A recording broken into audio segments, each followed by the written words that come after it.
Boa tarde a todos. Para quem não me conhece ainda, meu nome é Wilson. Tá? Eu faço parte aqui do grupo pesquisa aqui do Hemocentro, vinculado ao CEPID.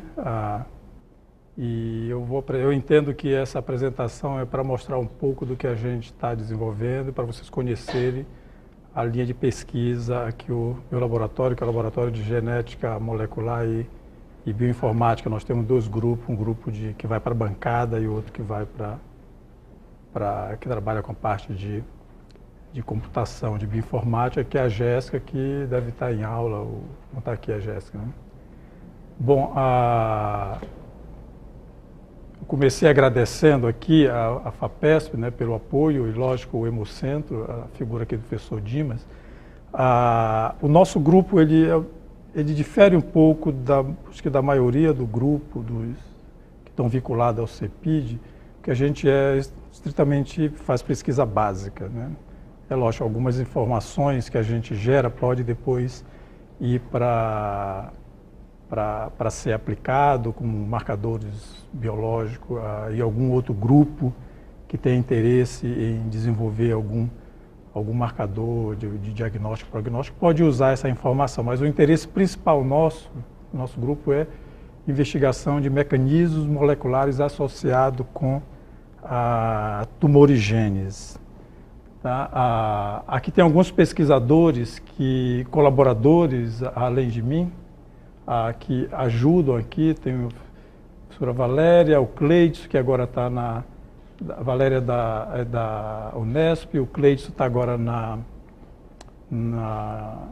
em Oxford. Ele foi contratado, agora foi pós-doc nosso, que um dos trabalhos que ele desenvolveu, inclusive está sendo seguido aqui por um membro do nosso grupo.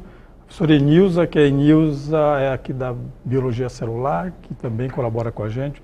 O Israel, que foi um ex-funcionário nosso e aluno nosso e que está agora no AC Camargo, coordenando a bioinformática de lá, que continua dando apoio para nós aqui. A Anelisa Ramão, que está aqui, que é aluna de pós-doc, que faz parte do grupo.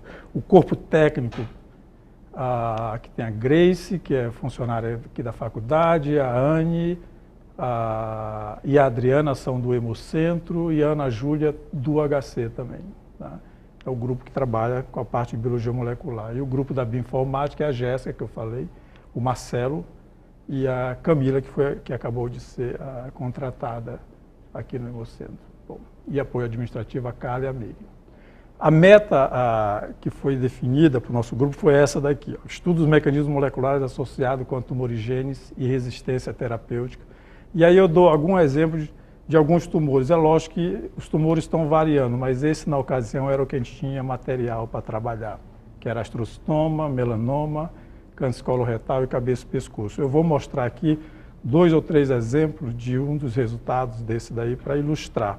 Se eu fosse falar de todos os grupos aqui, não ia ter tempo, porque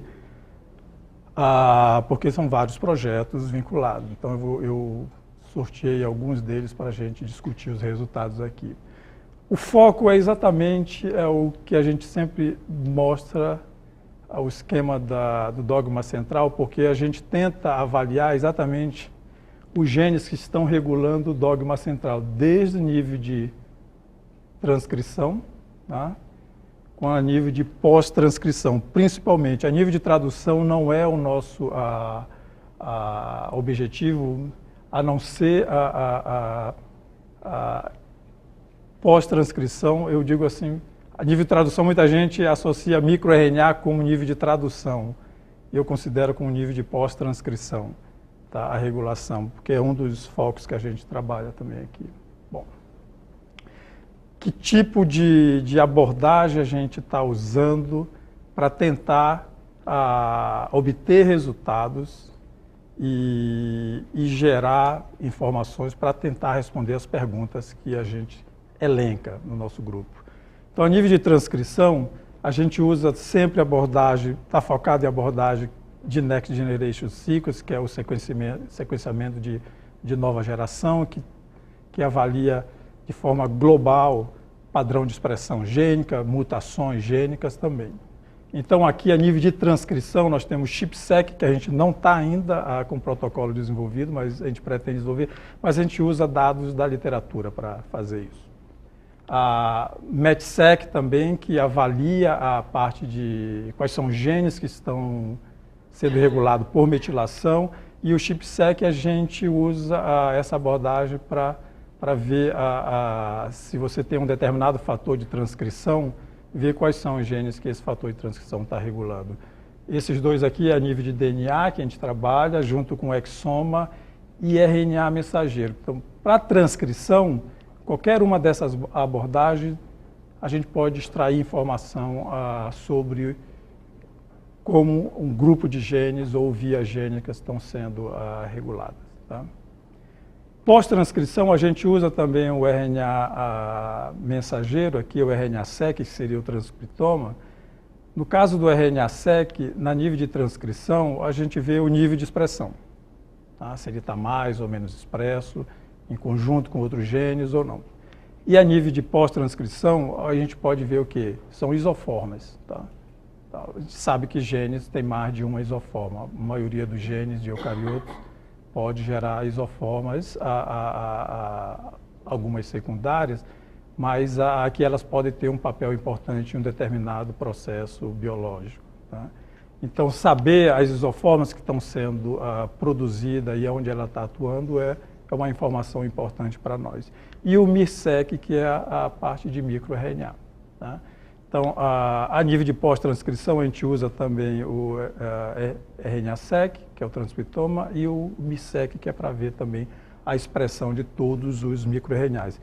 O conjunto dessas informações, se você centralizar num tipo tumoral, que é o foco do nosso trabalho, dá para você integrar essas informações, tá? E tentar identificar quais são as vias gênicas que estão sendo reguladas. Então, usando essas informações relacionadas a nível de transcrição, eu posso ter estabilidade genômica, regulação da expressão gênica. Estabilidade genômica aqui seria a parte de exoma. O ideal seria fazer o genoma inteiro, mas a gente não tem ainda recurso suficiente para fazer para um número grande de amostras. Mas o exoma ele já dá uma ideia para nós de o quão o genoma de um tecido tumoral ele está instável. A gente pode fazer algumas inferências. Eu vou mostrar um resultado aqui da Luísa. E também, lógico, sabendo quais são os genes que estão expressos, você vê a regulação deles. Pós-transcrição, também regulação da expressão gênica, mas principalmente de vias gênicas. Aí entra as vias gênicas canônicas e não canônicas. Você sabendo que em determinado momento, uma determinada condição que você está fazendo o experimento, quais são as vias que estão ativas, estão sendo moduladas, é uma fonte de informação valiosa para a gente entender como é que a tumorigênese está sendo pelo menos regulada naquele grupo tumoral.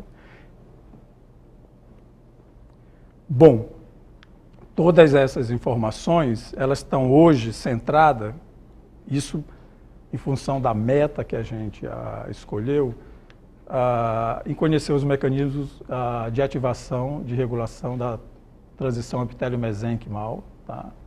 Acho que todo mundo já sabe, não precisa falar, mas você tem um mecanismo onde a célula epitelial ela é transformada em célula mesenquimal, tá? E essa célula mesenquimal ela dá algumas características que no caso do tumor estão associadas com metástase. E aí a gente tem o segundo tópico, que é ver exatamente quais são, uma vez ativado, que genes eles são ativados que estão promovendo a metástase. Tá? O outro também, que está associado com isso, com instabilidade, é o mecanismo de reparo do DNA. Tá? Essas abordagens aqui, focadas nesses níveis de regulação, é possível a gente responder algumas questões relacionadas com esses três tópicos que eu estou apontando aqui. Então, esse é o nosso foco central do grupo. Mais uma vez, tá de acordo com a meta que foi definida. Aí é lógico, para tocar esses projetos, a gente tem alguns alunos, né? Que eu falei a Anelisa, que é aluna de pós-doutorado. Doutorado eu tenho a Luísa e a Bruna, vinculado ao meu grupo, com 2 projetos. Esse aqui eu vou mostrar um resultado para vocês. Ainda continuando o doutorado, tem o Rodolfo, a Juliana, que são alunos da Valéria, e o Lucas, que é o aluno da Enilza. Né? No mestrado eu tenho a Isabela e o Adamo, os 2 estão trabalhando num projeto que para nós é bem interessante, que é trabalhar com tecido, tumor primário e tumor metastático. Tá? Basicamente a gente está pegando, no caso da Isabela, a gente está pegando o tumor primário de mama e avaliando o tumor secundário, né, que seria o metastático, avaliando a nível de transcrição, fazendo o RNA-seq e vendo quais são os genes que estão sendo modulados ou que estão mais específicos de um lado ou do outro. O foco nesse trabalho da Isabela é exatamente procurar os RNAs longos, né, não codificadores, que estão envolvidos com esse mecanismo de regulação. O Adamo, em vez de... também é o RNA longo não codificador, mas o material já é metástase. A gente está trabalhando com algumas linhagens de metástase, mas procurando exatamente RNAs não codificadores longos que possam estar regulando esse mecanismo. Tá?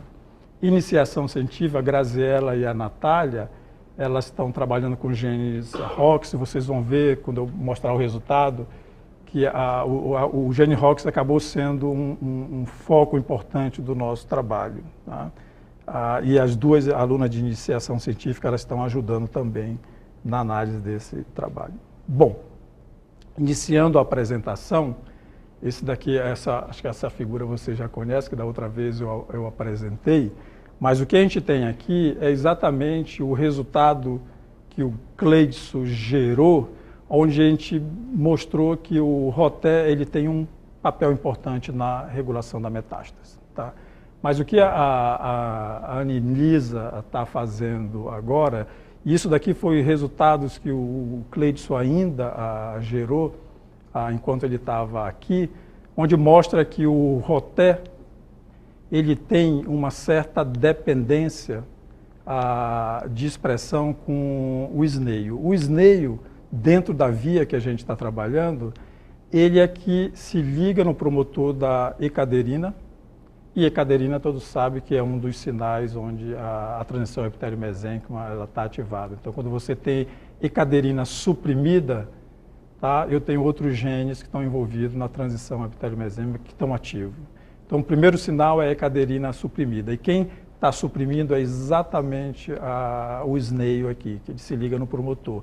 Só que ele sozinho não suprime a ecaderina.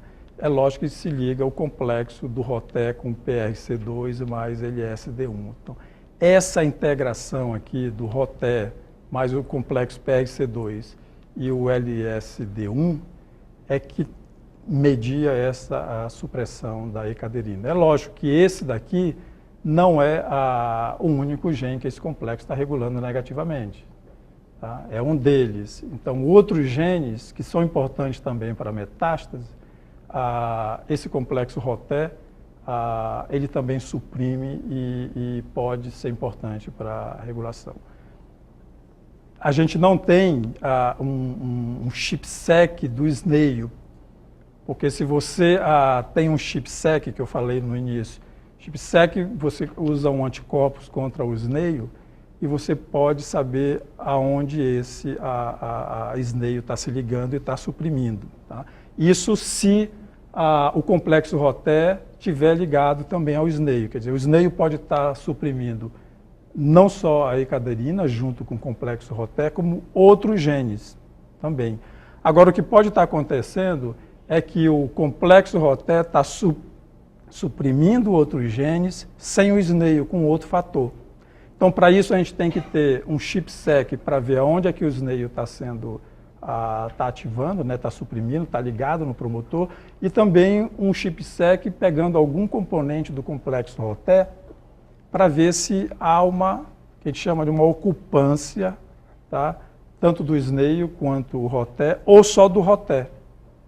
Tá? Se tiver só do roté e alguns promotores, significa que o fator de transcrição é outro e a gente tem que ir atrás. E aí a gente vai construindo, lógico, o circuito que pode estar regulando a metástase. E nesse caso a gente vai, lógico, olhar genes que estão envolvidos com a metástase, alguns que a literatura já apresenta para nós, mas outros que a gente vê que eles estão muito expressos numa condição de metastática. Isso pode ser genes codificadores ou genes não codificadores. É por isso que a gente tem os dois outros projetos que o Adamo e mais a Isabela estão trabalhando, procurando outros RNAs longos não codificadores, além do roté, porque o roté a gente já sabe, que estão sendo modulados durante a metástase e que pode, de repente, ser também regulado por esse mecanismo ou por outro. Então, a gente vai montando, como eu falei, o circuito. Essa dependência aqui do snail com o roté chamou a atenção e a gente está tentando, através de algumas estratégias, a validar. Tá? O que a gente tem aqui, se vocês observarem aqui é um SI controle, onde a gente tem aqui sendo expresso. A gente usa o TGF-beta, isso eu mostrei na outra palestra, para ativar a transição epitélio-mesênquima. E aí eu tenho o quê? A expressão tanto do roté quanto do snail. Tá? O SI controle. Quando eu ponho o SI roté, eu usei 2 óligos para silenciar o roté. Toda vez que o roté silencia, o snail também está silenciando. E a gente vê que isso também está associado com migração, mas o que chama a atenção nossa é exatamente essa codependência. Tá? A gente tem um outro experimento onde a gente superexpressa o snail e o roté sobe, aumenta a expressão também. O que a gente está, não sei se já chegou o óligo, cadê a Luísa, do snail, a gente vai silenciar também o snail, tá? E ver se o roté diminui a expressão. Se isso for verdade, a gente tem realmente uma codependência. E essa codependência intriga mais porque os dois participam dessa ativação. E como é que isso está sendo regulado? Então, a gente está atrás desse mecanismo. A proposta da Anelisa é exatamente estender o que o Cleidson usou para entender exatamente como é que ocorre a interação do complexo roté, PRC2 e LSD1, mais o promotor da ecaderina ou de outros promotores. Tá? Então, a gente vai avaliar a dependência do roté para metilação e repressão da ecaderina por snail, avaliar a interação física entre roté e snail, tá? Se há uma interação física ou não, tá? E avaliar a ocupação do promotor da ecaderina por esse complexo ou não. Então, essa é a principal pergunta que a gente vai tentar responder nos próximos anos.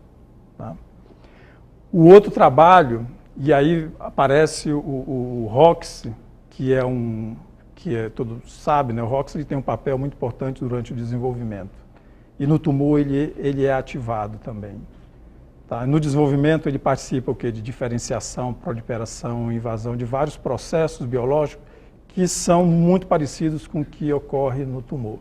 Então, no tumor, a gente diz que esses processos estão sendo recapitulados, e que eles são recapitulados, né, coisas que ocorrem durante o desenvolvimento embrionário, mas que nesse caso eles podem estar sendo regulados pela família do complexo ROX. A família do complexo ROX tem 39 genes divididos em 4 grupos, A, B, C e D.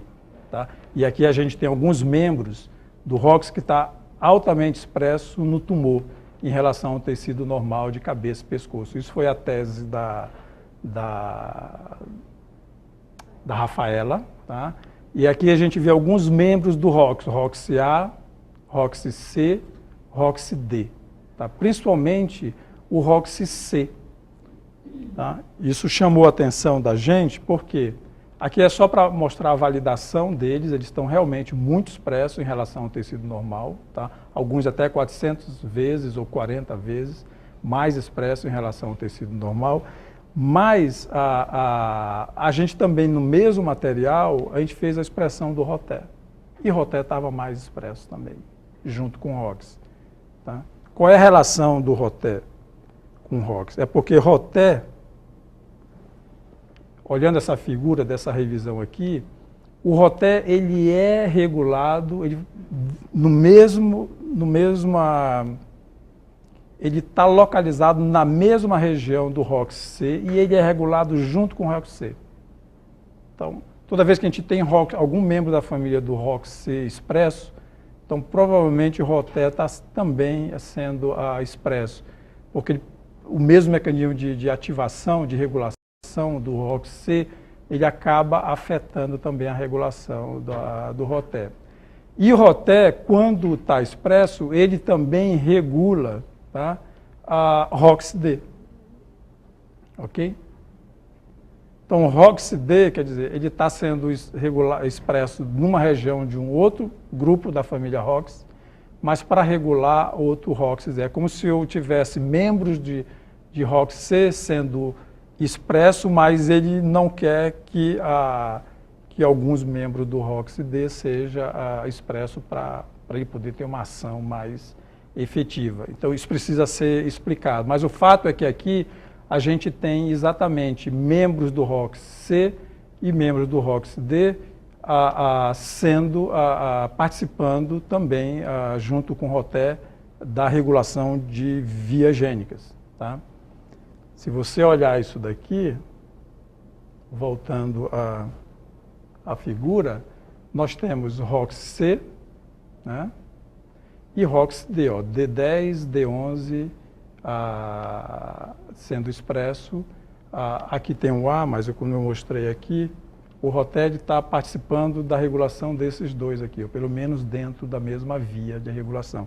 Então a gente tem roté, a gente tem ROX, então chama a atenção de metástase. Muitos desses tecidos que estão aqui, tumorais, que a Rafaela trabalhou, alguns são metastáticos. A gente fez uma curva de sobrevida, tá, que é uma coisa já conhecida, mas eles estão mais expressos em algumas amostras que são metastáticos. Então pode ter a ver um link aí para alguma dessas amostras. Saber se se está associado com sobrevida, precisa saber se realmente o roté está associado com essas mesmas amostras, porque a gente tem informação de sobrevida. Então, a outra coisa que chamou a atenção nesse trabalho da Rafaela é que, pela primeira vez, a gente tem um número muito grande de roté sendo expresso no mesmo tumor. Tá? A literatura que a gente teve até pouco tempo, precisa ver se não saiu algum outro trabalho, ele mostra que um gene ou dois genes da família ROX sendo mais expresso em algum outro tipo de tumor. Então, mesmo cabeça e pescoço, a gente trabalhou com laringe, mas outros tumores de cabeça e pescoço, já se tem notícia de que roté está expresso. Roté não, alguns membros de ROX estão expressos, mas não numa quantidade tão grande. Então, parece que cabeça e pescoço, a família ROX, ela deve ter um papel muito mais decisivo na progressão tumoral. Então, esse foi a conclusão do nosso estudo da Rafa, né? E que aqui é só para mostrar os resultados do trabalho da Rafa. Depois que pegou o ROX, a gente silenciou para ver o efeito, né, do silenciamento. Nesse caso aqui do ensaio clonogênico, mostrando que quando você silencia, cai muito o número de colônias, então está afetando a proliferação. Então, em duas linhagens tumorais de cabeça e pescoço, né? A gente trabalhou com 3 membros ROX. Aqui já é um ensaio de migração. A migração, né? Esse daqui é a migração que você fez, né? Então, mostrando também que a migração, ela tem está aqui, mostrando. Que a migração, ela sofre também quando você diminui, quando você silencia a ROX, quer dizer, quando ele está ativo, ele está promovendo a migração. Isso tem a ver, lógico, com metástase, que é uma das dos processos que estão ativos, tá? Mais uma vez, os 3 membros nas 2 linhagens estudadas mostram um sinal que ele tem um papel. Aqui é só a viabilidade que não teve, não afetou a viabilidade, mas em um específico aqui, o ROX, que é o ROX C8, ele teve a apoptose, ela foi maior, ela aumentou. Quer dizer, pode ser que só o C8 esteja regulando a apoptose, os outros não foi significativo, então não tem um papel. Então, essas informações a gente está trabalhando exatamente para montar o circuito, como eu falei, e compreender melhor esses processos. Esse trabalho a gente mandou para a Molecular Cancer para ser publicado. Em 2 dias eles responderam dizendo isso foi semana retrasado. O editor pediu para a gente mandar para essa daqui. O impacto muda, esse daqui eu acho que é 4,5, né? E esse daqui é 3,6. Mas ele sugeriu que a gente enviasse, que é do mesmo grupo de revista, para o BMC Câncer. Então está em processo já de avaliação desse estudo, que é o estudo da Rafa. Então esse foi um trabalho que a gente já finalizou parte dele e que está gerando informações para a gente fazer novas perguntas, tá? O outro trabalho é da Luísa. Cadê a Luísa? Está aqui. A Luísa, ela trabalha mais com reprogramação metabólica e aí trabalhando com estabilidade do genoma mitocondrial, e a gente está usando o exoma para fazer isso. Na realidade, a gente trabalha com as duas, a instabilidade tanto do genoma mitocondrial quanto do genoma nuclear. A gente tem uma abordagem que dá para avaliar. Esse resultado você gerou essa semana? Já faz um tempo, tá? Mas o que a gente está trabalhando aqui, nesse daqui, talvez a Heloísa pode explicar essas 2 figuras rapidamente? Posso. A gente tem 10 linhagens que representam diferentes fases do melanoma. Fase crescente radial, que é a primeira, fase crescente vertical e melanoma metastático. Daí eu fui ver se havia um aumento da estabilidade do genoma mitocondrial em fase mais avançada. Categorizando por essas 3 fases, não houve. Então eu resolvi fazer uma clusterização não supervisionada para ver se algumas linhagens, independentes de fase, elas estavam mais afetadas. E eu vi que estavam. Isso é esse segundo cluster com a barrinha laranja embaixo. Baseado em mutação do genoma mitocondrial. Daí eu vi também que a maioria dessas linhagens que estavam mais afetadas, que estavam mais instáveis, elas também têm uma maior produção de ânion superóxido, que é o radical livre gerado por disfunção na cadeia respiratória, que é esse segundo gráfico aí. São essas 2 para cima vermelho. E que isso estava independente da fase de progressão do melanoma. Elas estavam estáveis, elas próprias, independente da fase. A Luísa acabou de submeter um BEP para a FAPESP e ela está indo para o Texas, né? Tem que ser aprovado, né? Ok. Uma vez aprovado o BEP dela, ela vai para um grupo. No TEC, na realidade, o grupo era de que universidade? De Yale, e o rapaz pegou uma posição lá no Texas e ele tem um modelo animal que trabalha com essa parte de instabilidade mitocondrial. Então, a Luísa vai para lá exatamente passar um período lá para levar o nosso dado. Nós mostramos esse dado para eles numa teleconferência que a gente fez com eles e ficou muito animado com o resultado, e já a gente está nesse processo da Luísa vir. Esse é um resultado que a Luísa, é do doutorado da Luísa, porque o mestrado, que é continuação, isso daqui é outro, né, Luísa? É a mesma coisa? O primeiro é ânion superóxido, o segundo é peróxido de hidrogênio. Ambos são pós. Ok.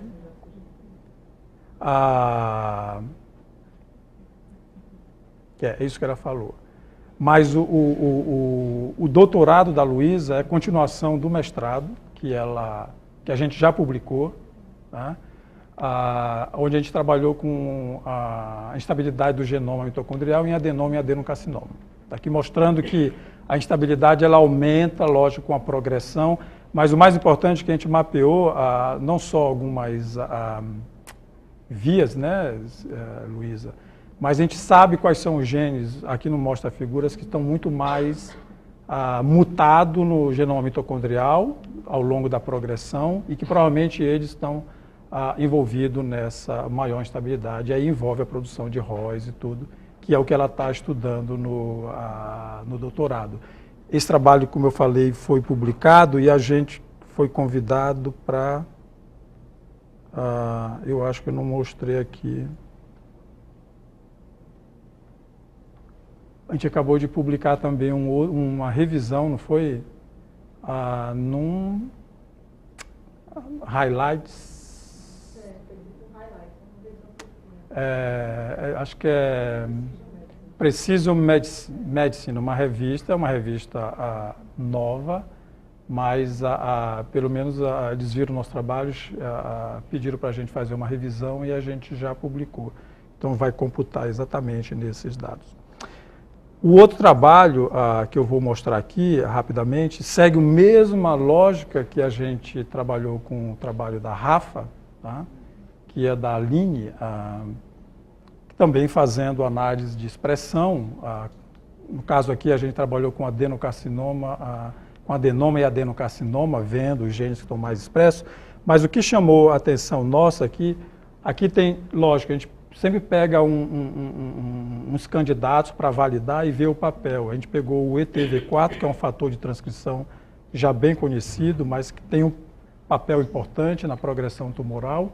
A gente fez e está envolvido aqui com proliferação, pelo menos numa linhagem deu positivo, na outra linhagem não deu positivo o efeito, né, do silenciamento dele, mas isso pode acontecer porque o mesmo gene ele pode estar agindo, né, num tecido e pode não estar agindo no outro tecido. Tá? E fez a validação de alguns outros genes. O que chamou a atenção é isso daqui, desse resultado. Eu acho que é o mais promissor e que depende agora da gente pegar mais material para validar. Por que eu chamo a atenção desse resultado aqui? A gente trabalhou com adenoma, que seria o pólipo, e adenocarcinoma, que seria o tumor, né, de colo retal, propriamente dito. Tá? Também é uma clusterização aqui baseada em nível de expressão, é uma clusterização não supervisionada, e você vê que aqui tem um grupo de genes aqui que é muito mais expresso no adenoma.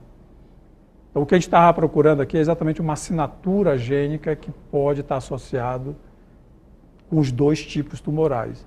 E esse mesmo grupo de genes aqui, ele está também mais expresso nessas amostras aqui de adenocarcinoma. Tá? Aqui a gente fixou os dois grupos e pediu para analisar, não supervisionadamente, mas só os genes aqui. Então, isso chamou a atenção porque ele tem uma característica não de adenocarcinoma, mas de adenoma. Então, uma das grandes perguntas que tem com câncer de colo retal é exatamente se o pólipo ele evolui para o adenoma, para o adenocarcinoma, que se o adenoma evolui para adenocarcinoma. Do ponto de vista patológico, não dá para você identificar isso. Tá? Esse resultado aqui, eu acho que ele pode trazer à luz exatamente algo que pode explicar que alguns pólipos, eu acredito que nem todos, né? Alguns pólipos, alguns adenomas, eles realmente se transformam em adenocarcinoma. Por quê? Porque apesar de ser histopatologicamente diagnosticado como adenocarcinoma, ele tem um padrão de expressão de adenoma. Quer dizer, é como se fosse aqueles adenocarcinoma que acabaram de se transformar. Essa é lógico, é uma análise bem grosseira, mas ela permite a gente fazer algumas inferências. Mas para validar grosseira, eu digo porque a gente tem um número de amostra pequeno aqui, a gente precisa também ampliar essas amostras. Quando a gente faz essa outra análise, fica mais claro, porque aqui é não supervisionada 100%, vamos dizer aqui, ó. O grupo de adenocarcinoma, ele está dentro do grupo de adenoma. Tá? E adenocarcinoma ficou só com esses grupos, essas amostras aqui, que são essas aqui, que não tem esse padrão de gene. Quer dizer, esse grupo aqui, 8, 9, 3 e 7, é exatamente aqui, ó, 8, 8, 9, 3 e 7. E esse grupo é o grupo que está chamando a atenção. Se a gente confirmar isso, podemos fazer em estudo retrospectivo, mas se a gente tiver uma amostragem de adenoma e adenocarcinoma, tá, e puder analisar esse grupo de genes aqui, a expressão, e associar, lógico, com a clínica do paciente, a gente pode realmente ter aí um indício de que alguns tecidos, alguns tumores, eles, quando você coleta, eles estão em fase ainda de progressão, de transformação. E esses genes podem ou não estar envolvidos nesse processo, precisa ver a função dele. Para ter um grupo de genes mais consistente para fazer a triagem, porque aqui eu tenho um número 2, 4, 6, 7 genes. A gente fez uma análise só com adenocarcinoma, tá?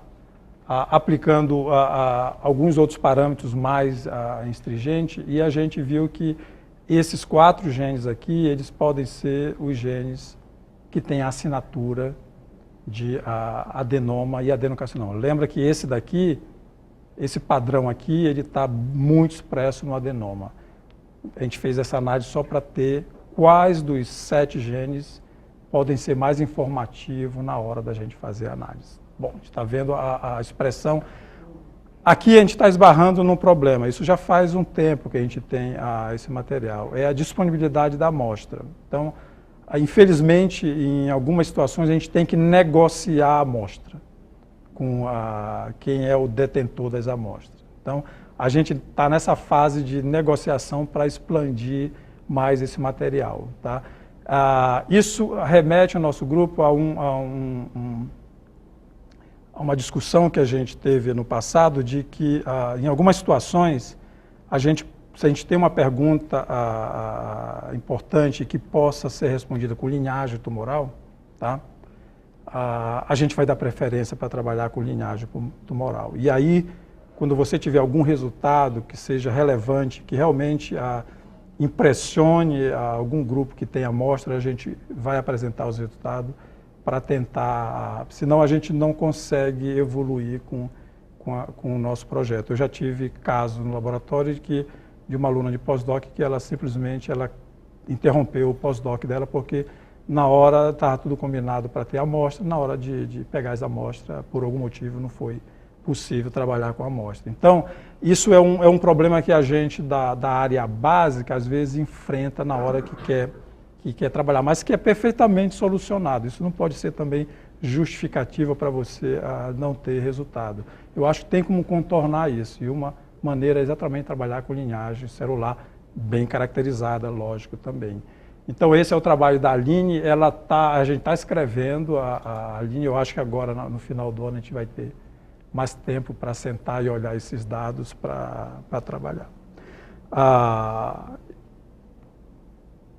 Eu acho que o meu tempo já está bem no final, então eu já tenho aqui uns 40 minutos. Uma outra coisa que eu gostaria de falar para vocês é que a gente, nesse período todo, a gente organizou um núcleo de análise genômica, que eu acho que a maioria já conhece, que agora quem está coordenando é a Camila. Tá? Qual a importância? Eu acredito que todos, eu acho que essa é uma informação, que ano passado a gente fez até um evento aqui, exatamente para orientar grupos ligados ou não ao CEPID, que vão trabalhar também com dado de Next Generation, tá? Com exoma, transcriptoma ou qualquer outra abordagem. Tá? Como se trata de uma abordagem cara, e às vezes a gente tem um número de amostra grande, é importante discutir muito bem a estratégia experimental. Né? O desenho experimental ele deve ser discutido, lógico, de preferência com um grupo que está trabalhando há mais tempo. Porque é comum a gente receber as pessoas no laboratório e vem com um dado que não foi discutido antes e fica inviável de trabalhar, de tirar alguma informação relevante. A alternativa que a gente está usando é pegando dados da literatura. Para tumor, isso é relativamente simples hoje, porque a gente tem o TCGA e outros bancos que fornecem, que têm dados de transcriptoma, exoma, que são muito parecidos com o que a gente tem, pelo menos grupos de amostral. Então não é difícil, mas para outras condições, outro tipo de projetos, que não seja tumor especificamente, e que vai trabalhar com certo número de amostras, é importante, aí eu deixo um recado aqui, que a gente sente, discuta e veja exatamente qual é a abordagem daquelas que eu apresentei, transcriptoma, exoma ou ChIP-seq, que pode ser aplicada para responder a pergunta biológica que vocês estão trazendo. Então, esse grupo funciona aqui dentro do Hemocentro e do nosso laboratório e está aberto a qualquer um de vocês a ir lá e discutir essa abordagem. Eu finalizo agradecendo e apresentando a toda a equipe aqui. Eu deixei de mostrar alguns resultados que saíram recentemente, que são muito interessantes, que é o do trabalho do Adamo, não, Isabela, né? Tá? Também Daniele, da Bruna. A Bruna tem um resultado muito interessante, que é a evolução também do mestrado dela, só que ela está trabalhando com microRNA, a gente está vendo alguns microRNAs que estão envolvidos na regulação de proliferação, a migração também, que tem a ver com metástase. Então, não dá, como eu falei, não dá tempo para mostrar os dados de todo mundo. O último que foi na qualificação que teve aqui foi da Jéssica. A Jéssica, como ela é da área de bioinformática, é aluna do programa de oncologia aqui, a tese dela está sendo toda com dados da literatura, a gente não está gerando nada, porque ela está trabalhando com tumor. Então ela pegou 6 amostras tumorais, 3 tipos de tumores, baixou vários dados e a gente está olhando exatamente qual é o papel do ROX, da família do gene ROX, nesses tumores. Ela apresentou semana passada ou há 2 semanas atrás a qualificação dela e ela pedido de transferência para o doutorado. Então não deu para mostrar esse resultado também, mas aqui é o grupo que está tocando o projeto e que eu agradeço. Aproveito o final de ano. Bom, se alguém tiver alguma pergunta para fazer, estou à disposição.